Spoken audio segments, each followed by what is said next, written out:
근데 비만 치료제의 경우에는 저는 그래도 긍정적이게 보는, 이제 만들어서 앞으로 나올 것이기 때문에가 아니라 내년부터 본격적인 어떤 바이오 시뮬레이션이 좀 진행될 수 있기 때문에 이 여파가 시장을 빠르게 선점하고 시장을 공략할 수 있는 비만 치료제 시장 하에서는, 즉 돈을 벌 수 있는 이 구도가 잡힌다.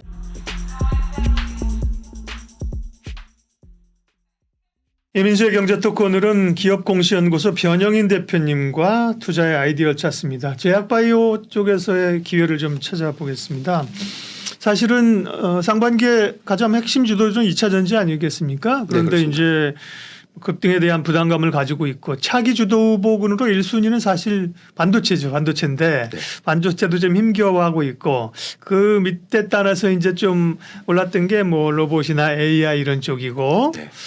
또 그런 게 뭐 있나요? 최근에는 뭐 원전 이런 것 좀 움직였었고, 방산, 바이오도 이제 좀 움직일 때가 됐다. 네, 이런 얘기들을 많이 하는데요.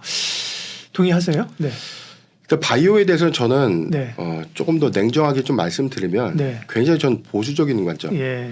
우리가 코로나19 팬데믹 확산세를 좀 걸치면서 네. 당시에 제약바이오가 굉장히 거침없는 좀 상승을 했습니다. 주로 뭐 키트 관련주나 그죠? 맞습니다. 그다음에 뭐 백신을 사실 국내에서는 백신을 만들긴 만들었고, 바이오사이언스. 근데 뭐 주가 급락했고, 그죠? 그렇습니다. 네, 그렇습니다. 전체적인 뭐 확산세 속에서 뭐 네. 코로나19 치료제다, 그러니까 백신이다, 치료제는 못 만들었고 결국. 예. 백신이다, 뭐 진단 키트다, 네. 뭐 마스크부터 해서 파생되는 굉장히 좀 많은 네. 섹터들이 좀 있었는데, 제약바이오 섹터가 유독 이 코로나19의 어떤 치료제나 백신 관련주로 좀 엮이면서 주가 뭐 10배 이상 급등했던 그런 이력들 좀 있었죠. 네.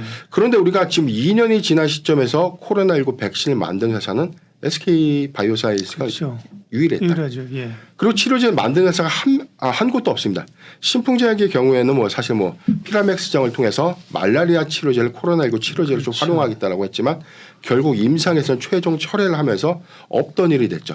셀트리온도 만든다 그랬다가 사실 성사가 안 됐고. 그렇습니다. 네. 저는 이 부분이 이 투자자들이 한번 굉장히 좀 많은 실망을 좀 해줬다. 네. 이 꿈을 먹는 산업이라고 해서 이 제약바이오에 막대한 투자를 좀 했는데, 사실상 임상 이후에 이렇다 할 어떤 성적표가 굉장히 좀 진보대에서 나오는 어떤 결과물이 없었다는 겁니다. 이에 따른 어떤 이 피로도가 좀 굉장히 좀 컸고, 이에 따라서 섹터의 어떤 모멘텀이 심각하게 좀 훼손됐다. 바이오 섹터의 투자자 피로도가 좀 증가되면서 오히려 바이오 섹터의 어떤 기피 현상까지 좀 벌어졌는데, 최근에 어떤 이 의료 AI 섹터가 굉장히 좀 커지면서 의료와 AI가 좀 접목된 의료 AI를 통해서 신약 후보 물질을 좀 찾고 관련된 어떤 이 연구 개발의 어떤 이 로스를 좀 줄일 수 있는 그런 뭐 획기적인 어떤 이 AI 시설이다. 뭐 이런 뭐 기술, 이 부분과 뭐 비만 치료제, 그다음에 이 이외에는 뭐 항암제, 암을 예측하는 뭐 진단제, 뭐 각각에서 뭐 좀 다른 여파로 지금 제약바이오 섹터가 좀 부각이 좀 됐었는데, 저는 오히려 이 주도적 관점에서는 이제 옥석가리가 지금 좀 필요하지 않나라고 좀 판단을 해봤습니다. 막연한 어떤 기대감에 수반됐던 뭐 의료 AI도 주가 좀 급등을 했지만, 아직까지 회사가 보여주는 반기 실적이라든가 하반기 실적은 아직 뭐 전무하다. 숫자는 잘 안 나오는 거죠, 아직 의료 AI도. 그렇죠. 예. 뭐 의료 AI라든가 뭐 비만 치료제도 이제 만들어서 앞으로 가야 해서 시판 허가까지는 굉장히 많은 절차가 좀 남아 있기 때문에 네. 단순한 기대감만 좀 부각되면서 주가는 좀 상승하고 있는 추이. 이 부분은 우리가 좀 더 조심하고 좀 견제해야 될 필요성이 있다라고 판단해봤습니다. 제약바이오는 참 힘들죠. 정말 투자해서 고생했던 분들이 훨씬 더 많이 10배 수익 낸 분보다 네. 반토막 난 분이 훨씬 많을 거예요. SK 바이오사이언스도 제가 보니까 고가가 36만 원까지 갔어요. 그죠? 30만 원 넘었던 거는 기억을 하실 거고요. 네. 이 주가가 지금 6만 뭐 몇천 원 와 있으니 그 고생은 말해 뭐 하겠어요. 그리고 이제 사실은 바이오 시밀러 이런 데 대한 기대감이 있었고요. 삼성 바이오로직스도 실적은 좋은데 못 가고 있고. 네. 또 셀트리온은 서정진 회장이 복귀하면서 뭔가 기대감이 있는데 뭐 또 합병한다고 해서 이사 합병했는데 그렇고 기대감이 좀 어려워서, 말씀하신 것처럼 최근에 바이오의 경향들은 비만, 당뇨, 탈모 뭐 이런 것들인 것 같아요. 그죠? 물론 항암도 있지만. 네. 그래서 비만 치료제 얘기 좀 하면요. 글로벌리 이제 비만 치료제가 바람을 일으키면서 국내도 뭐 한미약품부터 해서 관심이 있단 말이에요. 비만 치료제 쪽은 어떻게 보세요? 네. 일단 비만 치료제의 경우에는 저는 그래도 긍정적이게 보는 이 파이프라인이 좀 비만 치료제다라고 보여지고 있는데 먼저 이제 만들어서 앞으로 나올 것이기 때문에가 아니라 내년부터 복제약이 가능합니다. GLP-1 계열의 1세대 삭센다 제형을 2023년도 연말에 이제 보호 조치가 좀 만료가 되거든요. 네. 내년부터 본격적인 어떤 바이오 시뮬레이션이 좀 진행될 수 있기 때문에 이 여파가 시장을 빠르게 선점하고 시장을 공략할 수 있는 비만 치료제 시장 하에서는 즉 돈을 벌 수 있는 이 구도가 잡힌다. 이 부분을 우리가 좀 눈여겨볼 필요가 있다라고 좀 판단해 봤습니다. 일단 뭐 10월 3일부터 6일까지 현재 뭐 유럽 당뇨학회가 현재 개최 중에 있는데 여기서 우리가 당뇨학회랑 뭐 비만 치료제랑 무슨 이 관련이 있나라고 좀 생각하실 수 있어요.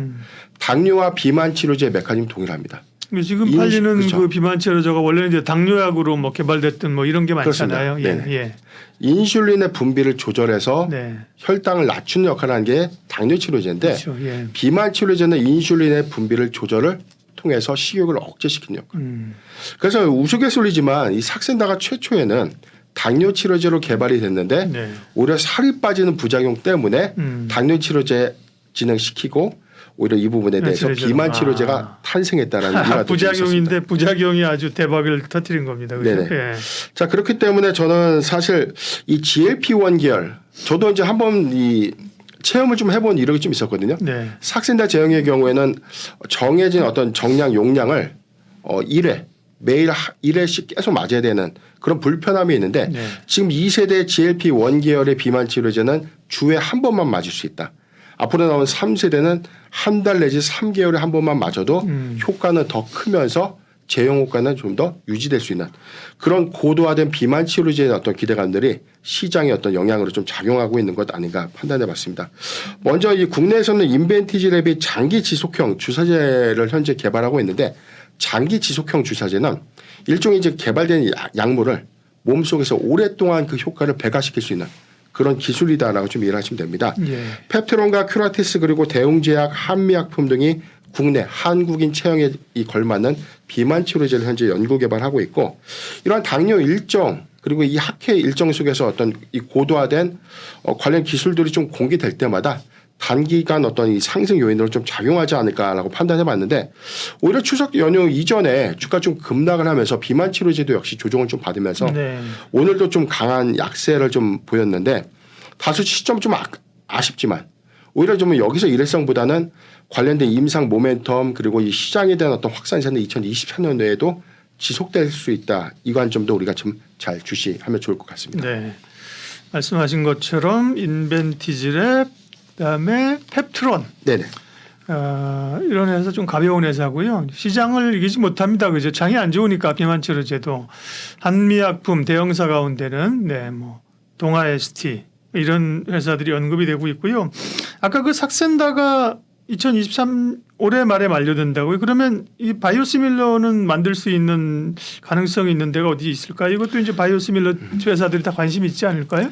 네, 지금 제가 이 조사를 좀 했습니다. 네, 지금 네. 현재 뭐 비상장 스타트업 회사들 중에서 이미 바이오시밀러단에서 GLP-1 계열의 복제약을 이미 준비하고 있는 회사들 굉장히 예. 많습니다. 큐라티스의 경우에는 지금 이 펩진이라는 회사와 지금 비만 치료제 시밀러를 지금 현재 준비하고 있습니다. 네. 이게 가장 중요한 부분이 이 수율입니다. 이 펩타이드에 대한 어떤 단백 성분에 대한 수율을 좀 잘 맞춰야 되는데 얼마만큼 이 빠르게 이 원료를 만들고 배양시켜서 값싸게 공급하느냐 이 부분이 가장 이제 중대한 이 숙제인데 지금 위고비의 경우에도 비만 치료제 시장이 굉장히 크지만 더 많은 물량을 공급할 수 없는 그 사유가 바로 수율입니다. 네.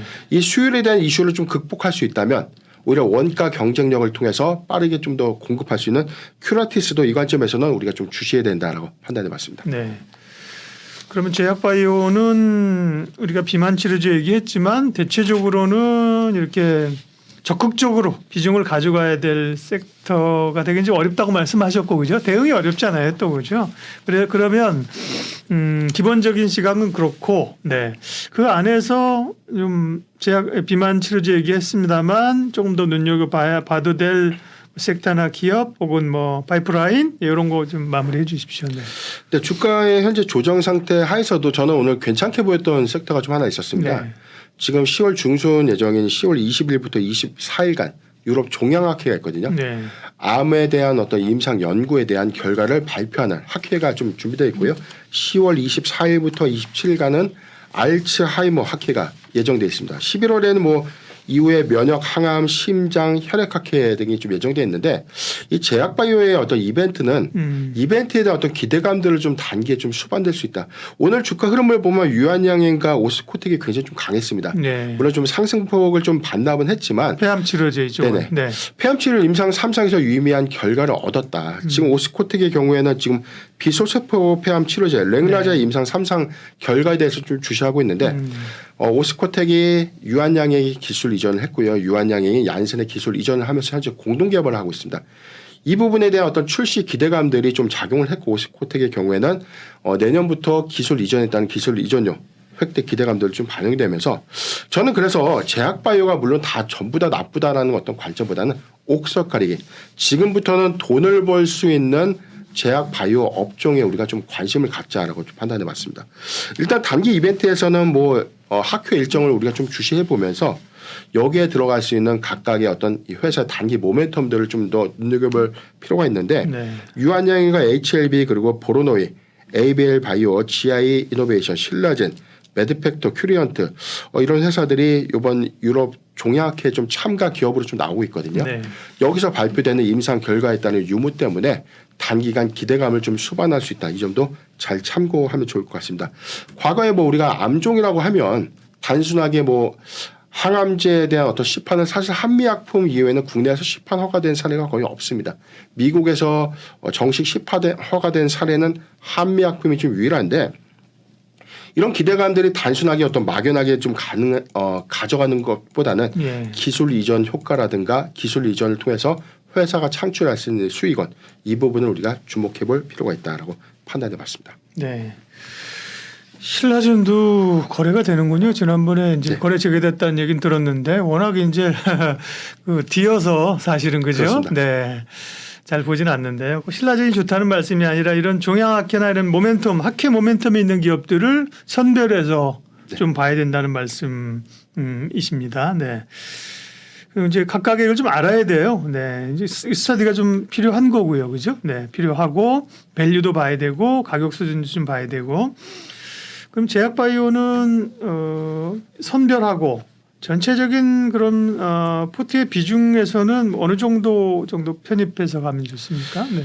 네, 저는 뭐 단순하게 이 지금부터 나오는 신약 개발을 통해서 막대한 임상비가 들어가고 임상 1상과 2상, 3상 그리고 시판 허가 절차 물론 임상 3상까지의 유의미한 결과를 얻을 수 있는 기업들의 경우에는 관심 있게 좀 봐주는 것이 맞습니다. 그런데 네. 이제 임상, 전임상 단계를 끝냈는데 이게 마치 당장 신약이 나올 것처럼 우리가 기대하고 있다는 얼마 것이죠. 전에 일상 허가 받았다고 해서 급등한 종목도 있어요. 어느 기업이라고 제가 얘기 안 하겠지만 그죠? 삼상 가도 사실은 쉽지 않은데 맞습니다. 그러니까요.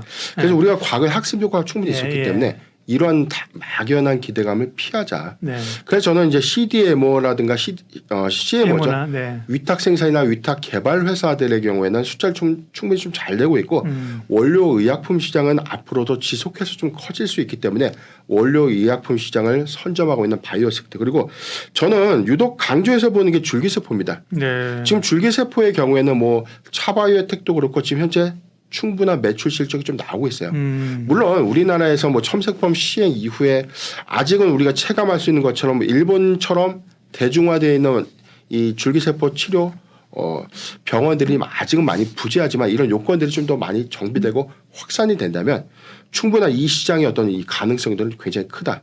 이 관점에서 저는 줄기세포 그리고 비만 치료제 시장, 의료기기 단순한 의료 AI보다는 당장의 매출 실적을 동반할 수 있는 연속 혈당 측정기를 보유하고 있는 뭐 아이센스라는 기업, 네. 그다음에 뭐 지금 바로 상용화될 수 있는 의료기기들을 보유하고 있는 회사들에 대한 어떤 관심도 이 부분에 대해서는 전체 뭐 포트폴리오에서는 15% 미만까지는 가져가도 괜찮지 않을까 판단해 봤습니다.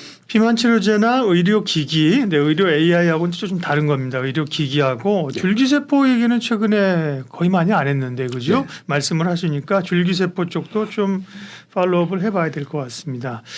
예, 바이오 전략 얘기했습니다. 기업공시연구소 변영인 대표님 함께했습니다. 고맙습니다.